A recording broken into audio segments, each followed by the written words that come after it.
Mis amados amigos y hermanos, quiera nuestro amoroso Padre Celestial inclinar su rostro hacia nosotros y derramar cual refrescante lluvia en medio del árido desierto, sus más ricas y abundantes bendiciones en nuestro favor. Reciban nuestra cordial gratitud por la gentileza de compartir con nosotros estos breves minutos de saludable alimento para el alma, rica nutrición para la mente y fresco refrigerio para el espíritu. Y ahora, palabras de sabiduría. Hechos 29 y 10. Y un joven llamado Eutico, que estaba sentado en la ventana, rendido de un sueño profundo, por cuanto Pablo disertaba largamente, vencido del sueño, cayó del tercer piso abajo y fue levantado muerto. Entonces descendió Pablo y se echó sobre él y abrazándole dijo: no os alarméis, pues está vivo. Nuevamente rompemos uno de estos tantos periodos de silencio en que hemos caído por diferentes motivos en este largo y fascinante recorrido por las páginas del extraordinario libro de los Hechos del Espíritu Santo. Con la ayuda del Señor y haciendo uso de los valiosos y edificantes comentarios de Matthew Henry, traducidos y observados por don Francisco Lacueva, y además de los comentarios de don Rubén Vera, nos proponemos no abandonar esta tarea hasta poner en audio, al alcance de todo el que le interese, los comentarios de cada capítulo hasta finalizar con el último, que es el capítulo 28. En el día de hoy nos corresponde abrir la puerta del capítulo 20 para sumergirnos en hechos únicos y sumamente impactantes para la naciente iglesia y para la iglesia cristiana de todos los tiempos. El incansable Pablo, después de un largo periodo en Éfeso, donde sufrió amenazas de cárcel, de muerte, pero además donde tuvo gran éxito en la obra de Dios, escapa del estresante momento que le hicieron pasar los plateros con Demetrio a la cabeza, y en vez de irse a un retiro de descanso, como bien se lo merecía, emprende la continuidad de un arriesgado tercer viaje y último viaje, además, misionero. Mientras va consolando, exhortando y enseñando a las iglesias establecidas en los viajes anteriores, el Espíritu los guía a extender su visita en la iglesia de Troas o Troade hasta el primer día de la semana para participar con los hermanos de allí en el partimiento del pan. Y es aquí donde el Espíritu Santo produce a través de Pablo un acontecimiento único en la vida y hechos de los apóstoles: la resurrección del joven Eutico, según versos del 8 al 12. Cuando el Señor llamó y equipó a los 12 apóstoles, según Mateo 10:8, entre otras cosas, le dio autoridad para resucitar muertos. Sin embargo, es la única resurrección de este tipo llevada a cabo por un apóstol de las dos que registra la palabra de Dios en el Nuevo Testamento. Esta extraordinaria manifestación de la omnipotencia divina a través de un ser humano se llevó a cabo entre los finales de la década de los 50 y los primeros años de los 60 del primer siglo. Mientras los hermanos de la iglesia de Troa recibían y disfrutaban el último y gran sermón del incansable e incomparable insigne apóstol Pablo. Qué pena que no podamos disponer nosotros de este inolvidable sermón, pero nos conformamos con todos los sermones de las cartas o epístolas de este ilustre hombre de Dios. Y para conocer más de lo que sucedió allí esa memorable noche, estemos atentos a los fieles y edificantes comentarios de Matthew Henry, traducidos y observados, traducidos al castellano por don Francisco Lacueva. Hoy con el tema Pablo resucita a Eutico, Hechos 20, del 1 al 12. Pablo se marcha de Éfeso. Allí se había detenido por más tiempo que en ningún otro lugar, pero debía partir para predicar también en otras ciudades, aun cuando ya no le vemos más abriendo nuevos surcos, pues al final del próximo capítulo le hallamos ya preso para continuar así hasta el final del relato de este libro.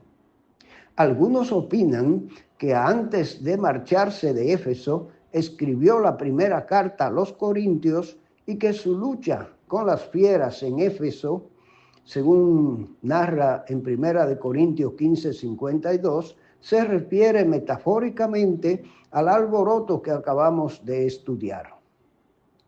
No se marchó de repente ni a escondidas, sino que se despidió de los discípulos con toda solemnidad. Su visita a las iglesias de Grecia que él había plantado. Allí se detuvo por 3 meses y tuvo que alterar sus planes de ir a Siria al enterarse de la conjura que habían tramado los judíos contra él, volviéndose en cambio por Macedonia, donde visitó las iglesias de Tesalónica y Filipos, exhortando a los creyentes con abundancia de palabras, según verso 2. Los que acompañaron a Pablo en su viaje a Asia Menor fueron Sópater de Berea, con toda probabilidad el Sosípater mencionado en Romanos 16:21. Se cuenta entre ellos a Timoteo porque aun cuando Pablo le había dejado en Éfeso al marcharse de allí, luego le acompañó con los demás que aquí se mencionan. Todos ellos les esperaron en Troa.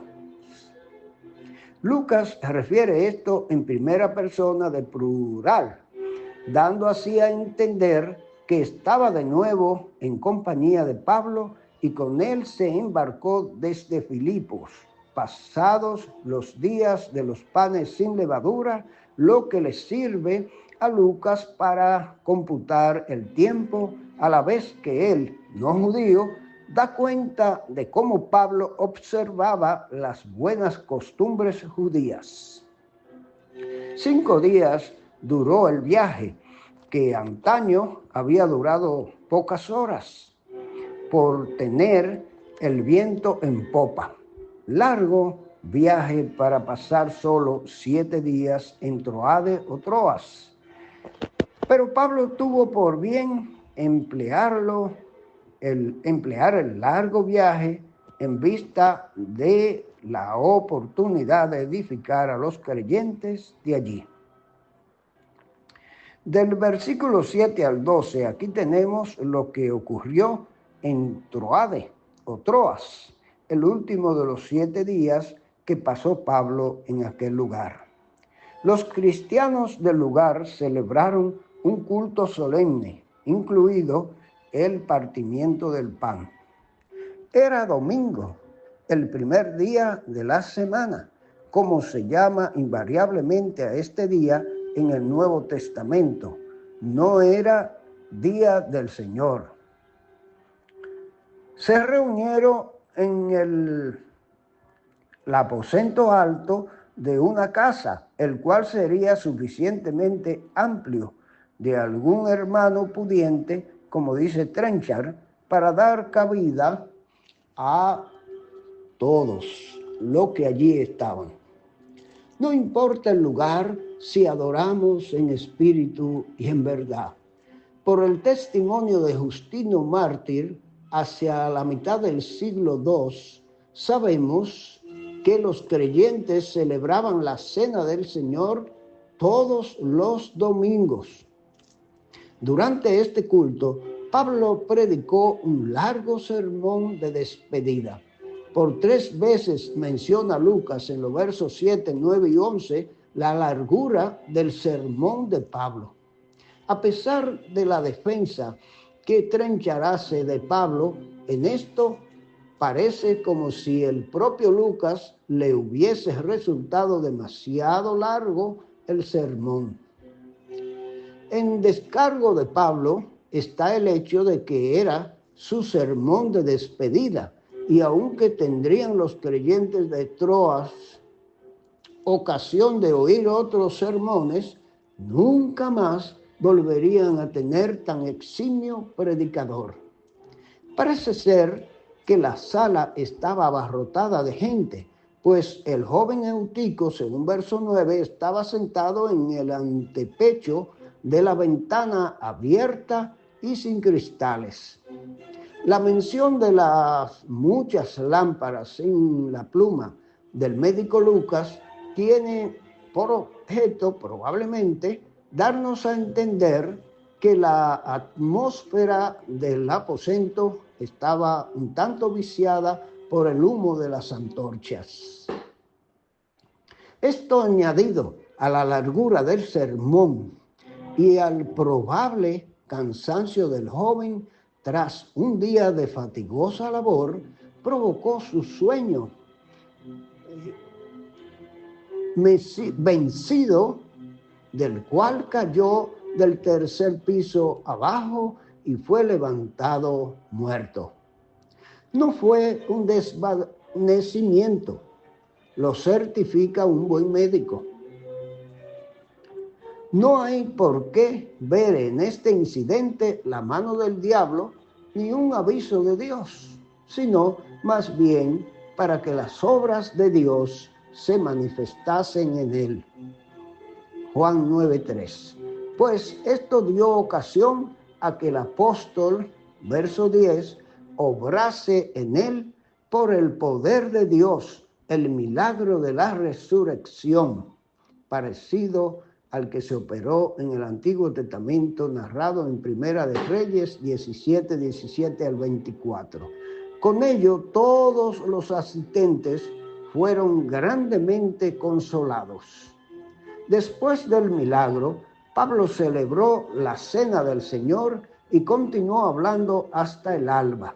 Lucas caritativamente no nos dice si alguien más se durmió.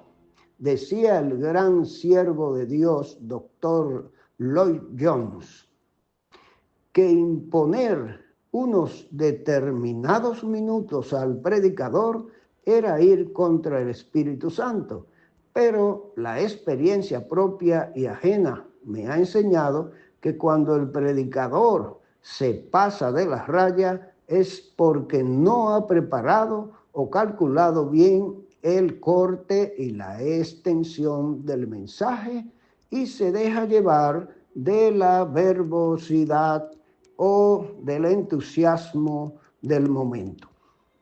Habrá ocasiones en que tal extensión pueda dar algún fruto extraordinario, pero lo corriente es que sirva para trastornar el programa de actos.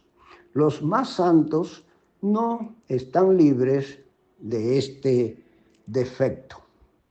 Bueno, mis hermanos, fuera largo o fuera corto el mensaje de Pablo, lo importante, hermanos, aquí es conmemorar y ver y analizar y conocer el impacto que produjo allí en aquellos hermanos y que debe producir en cada creyente la extraordinaria manifestación del poder divino a través de sus siervos, así como el cumplimiento de la promesa bíblica en que los apóstoles tendrían tal poder cuando se dejaran usar por el Espíritu Santo. Y esta fue una gran realidad de manifestación del poder y la gloria de Dios allí, a fin de que quedase como una gran enseñanza para cada uno de nosotros. Que el Señor nos bendiga y nos ayude cada día a atesorar, escudriñar la santa palabra. Ahí está la verdad de Dios. Dios, pues, nos bendiga a todos.